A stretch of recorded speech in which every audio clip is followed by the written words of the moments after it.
Hi everyone, in this video I'm going to tell you that how you can remove any domain from your Shopify shop. So first of all you need to go on the required domain. Okay, so this is the domain we are going to remove. Now click on back button. As right now it's a primary online store. Now let's go to the another subdomain. You need to change its domain type. Change it to primary domain. Click on change domain type.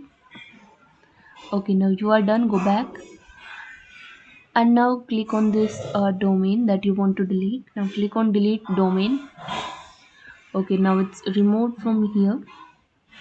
Just wait for some time and then it will be removed. And you can similarly do for the other one, that is a redirect for that particular domain. So this is how you can remove any domain from your Shopify store. I hope you like this video, and if you enjoyed this and it is helpful for you, then make sure to hit the like button.